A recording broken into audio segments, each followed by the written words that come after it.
Assalamualaikum warahmatullahi wabarakatuh. Selamat siang semua. Selamat datang di diskusi hari ini dengan tema Smart ASN. ASN pintar yang menggunakan teknologi untuk pelayanan lebih baik.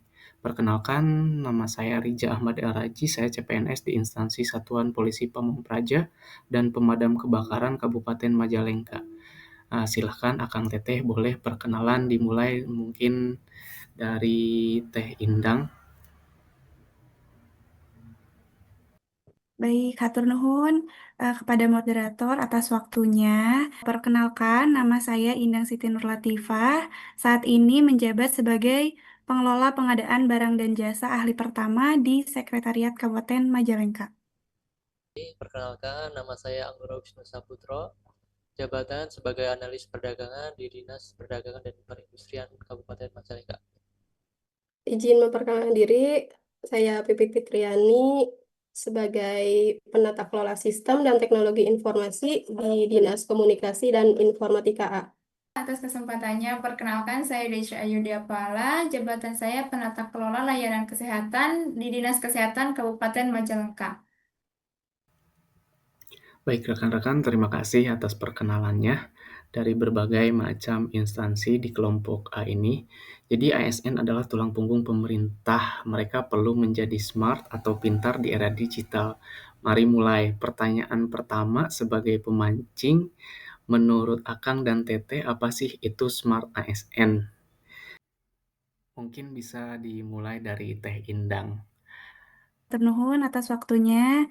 Kalau menurut saya, Smart ASN itu adalah pegawai negeri aparatur sipil negara yang melek digital ya, A. Seperti misalkan pintar menggunakan aplikasi AI, terus data besar untuk bekerja lebih efisien. Contohnya kalau di bagian saya sendiri di PBJ, ini ada namanya sistem e-katalog di mana kita sebagai pejabat pengadaan ataupun sebagai pekerja pemilihan akan lebih mudah untuk memilih penyedia gitu. Jadi di sana sudah tercatat informasi penyedia apa saja.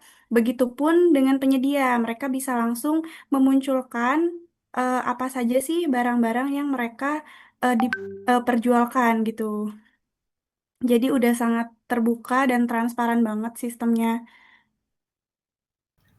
Baik, terima kasih Teh Indang. Berarti di pengadaan barang dan jasa di Sekretariat Daerah, instansi Teh Indang berarti sudah cukup menerapkan Smart ASN ya, karena transparansi dalam pengadaan barang dan jasa. Selanjutnya mungkin saya akan lempar pertanyaan, gimana sih pelatihan bisa bantu bikin atau bisa membuat ASN pintar? Boleh Mas Anggoro dibantu untuk menjelaskan hal tersebut? Ya, terima kasih. Tentu saja sangat penting ya pelatihan untuk ASN, utamanya ASN yang mengusung Smart ASN atau Smart Governance ini. Karena seperti yang kita tahu bahwa perkembangan dunia ini sangatlah cepat dan kita hendaknya aktif ya untuk terus mengikuti pelatihan-pelatihan agar dapat menyesuaikan perkembangan zaman tersebut. Seperti belajar menggunakan komputer beserta aplikasi lainnya yang dapat menunjang pekerjaan kita sehari-hari, sehingga pekerjaan kita dapat terselesaikan secara efektif, efisien, dan menghasilkan hasil yang terbaik gitu. Jadi saat ini juga sudah bukan tidak ada alasan lagi untuk melakukan pelatihan ya, karena secara pelatihan sendiri tidak hanya diselenggarakan secara offline, melainkan sudah ada dalam wadah online-nya seperti di Jabar Korpu maupun di ASN berbicara. Jadi sekarang hanya tergantung dari pribadi ASN itu sendiri, apakah dia mau untuk belajar atau berlatih dirinya untuk menyesuaikan perkembangan zaman. Gitu Pak. Baik, terima kasih Kang Anggoro atas jawabannya. Memang kita sebagai ASN dituntut terus untuk belajar ya, karena teknologi semakin maju dan kita harus tetap adaptasi terhadap teknologi-teknologi baru. Kita menuju isu utama yaitu bahas masalah atau isu dalam menerapkan Ya, Smart ASN. Teh Pipit, menurut Teteh, apa hambatannya dalam menerapkan Smart ASN sih Teh? Yang saya lihat sih saat ini itu masalah besarnya adalah ada di ASN-nya sendiri A. Jadi sekarang saat ini ASN itu udah banyak yang usianya lanjut dan merasa takut gitu untuk menggunakan teknologi tersebut. Jadi mungkin butuh sosialisasi yang ekstra gitu ke ASN-ASN yang sudah lanjut usia itu. Terus ada lagi dari segi infrastruktur ya, seperti jaringan internet yang untuk di daerah pegunungan itu masih lemah gitu. Untuk di eh, kita sendiri di Diskominfo dari segi infrastruktur itu belum tersedia gitu jaringan intra pemerintahnya untuk membangun SPBE ataupun Smart City ke depannya itu masih dalam proses ya. Oke, baik, berarti menurut pandangan Teh Pipit, masalah besarnya tuh ada di ASN yang usianya sudah lanjut dan merasa takut atau tidak bisa memakai teknologi. Kemudian di daerah yang terpencil mungkin sinyal juga internet yang lemah, Ya, seperti itu ya, dan karena pembangunan jaringan mungkin belum merata ya di seluruh Indonesia. Oke, mungkin ya. dari peserta lain ada yang mau menambahkan? Izin mungkin mau menambahkan sedikit ya. Nah, kalau menurut saya, hambatannya yang lain itu dari budaya kerja yang kaku. Tuh, misalnya, pegawai itu kan sekarang lebih nyaman dengan cara kerja yang nyaman gitu ya. Dengan budaya kerja yang sekarang, mereka itu menolak perubahan. Jadi, kalau ada teknologi baru, mereka itu takut mencoba, takut salah, dan juga malas gitu. Tapi sebetulnya, dengan penerapan Smart ASN itu bisa mengurangi penyalahgunaan wewenang. Terus proses kerja kita juga sebetulnya dan mulai diawasi sehingga otomatis dapat meningkatkan kepercayaan dari masyarakat gitu. Baik, Teh Desya, terima kasih pandangan lainnya mengenai hambatan yang terjadi untuk menerapkan Smart ASN. Kemudian selanjutnya, menurut Teh Indang, gimana teknologi bisa mengatasi ketakutan yang dijelaskan oleh Teh Pipit tadi, Teh, kira-kira Teh?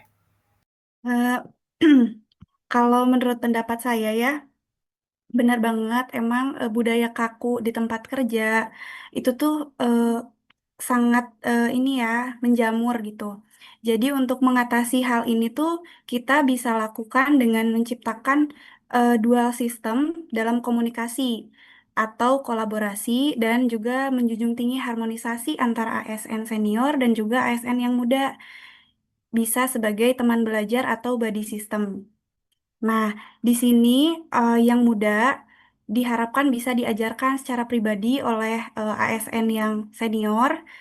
Lalu nanti yang ASN muda juga bisa memberikan inovasi dan masukan-masukan bahwa di zaman sekarang itu digitalisasi sangat penting dan dapat memudahkan eh, kita dalam bekerja. Mungkin bisa seperti itu ya. Ya, saya juga setuju ya dengan Teh Indang bahwa belajar teman dengan sesama rekan kerja itu sangat efektif ya agar tidak ada rasa keenggan atau canggung antar sesama. Namun di sini saya juga akan menjawab poin lain dari permasalahan yang disampaikan oleh Teh Pipit mengenai belum meratanya fasilitas internet di seluruh Indonesia. Saya juga ingin menekankan bahwa fasilitas internet itu bagaikan si jantung dari tubuh manusia. Sehingga jika tidak ada sinyal, maka itu akan menghambat dalam membangun lingkungan yang smart ASN itu sendiri. Baik, terima kasih Kang Anggoro tambahannya. Terima kasih juga Teh Indang telah menjawab pemaparan yang disampaikan oleh TPP tadi. Jadi intinya antara ASN senior dan ASN junior harus kolaboratif dalam menerapkan Smart ASN ini ya. Oke, pertanyaan terakhir untuk mengakhiri diskusi ini, kira-kira ada nggak saran untuk pemerintah dalam menerapkan Smart ASN kali ini? Boleh mungkin dijawab, dibantu jawab oleh Teh Desya mungkin ya. Oke, kalau dari saya mungkin sarannya ya ke depannya, pemerintah itu bisa menyisihkan anggaran khusus untuk mengembangkan teknologi di bidang pemerintahannya mungkin minimal 10% dari anggaran negara gitu ya, untuk pelatihan ataupun pengembangan dari alat-alat teknologi terbaru. Nah, supaya kita sebagai ASN juga ada fasilitas nih untuk mengembangkan keterampilan diri dan bidang pemerintahan kita juga bisa semakin maju. Mungkin gitu, ah.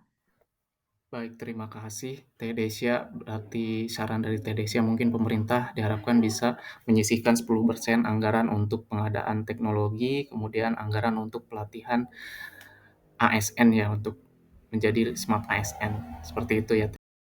Izin A menambahkan, mungkin untuk pemerintah ya bisa juga bekerja sama dengan perusahaan swasta yang memang sudah lebih maju di bidang teknologinya. Sampai saat ini kayak bisa kita lihat banyak juga perusahaan-perusahaan swasta yang sudah investasi di AI ya. Seperti misalkan Ruang Guru, terus Gojek, Shopee. Itu kan mereka e-commerce, startup, tapi juga bisa menjadi bisnis leader di Indonesia karena memang mereka tuh melek digital gitu. Nah, mungkin pemerintah juga bisa mengadopsi sisi tersebut ya dari perusahaan swasta gitu. Baik, terima kasih Teh. Tambahan saran dari Teh Indang, mungkin untuk pemerintah bisa berkolaborasi dengan pihak swasta yang memang sudah menerapkan teknologi cukup lama ya, khususnya perusahaan swasta nasional seperti Gojek dan Ruang Guru itu. Teh Indang, terima kasih. Baik, sebelum saya tutup diskusi ini, mungkin barangkali ada yang ingin menambahkan lagi. Izin menambahkan, A, Mangga Teh Pipit. mungkin bisa dengan memberi reward seperti naik jabatan untuk ASN-ASN yang memiliki inovatif. Bisa jadi motivasi juga untuk mereka biar eh, bisa meningkatkan kompetensi digitalnya. Oke, terima kasih saran tambahannya Teh Pipit. Teh Pipit berharap pemerintah bisa memberikan reward seperti naik jabatan untuk ASN yang inovatif dan kita sebagai ASN juga untuk lebih Lebih aktif apa mungkin ya, ya. lebih aktif ya aktif Teh Indang. Ya, baik, terima kasih banyak atas masukan dari teman-teman. Kesimpulan hari ini, Smart ASN adalah kunci Berinovasi. ubah birokrasi Berinovasi. Indonesia jadi lebih baik lewat teknologi, pelatihan, dan aturan yang fleksibel. Masalah ada, tapi dengan kerjasama atau kolaborasi kita bisa wujudkan ASN pintar yang layani masyarakat dengan hati. Baik, diskusi kali ini saya tutup. Terima kasih atas partisipasinya. Wabillahi taufiq wal hidayah. Wassalamualaikum warahmatullahi wabarakatuh. Waalaikumsalam. Waalaikumsalam. Waalaikumsalam warahmatullahi wabarakatuh.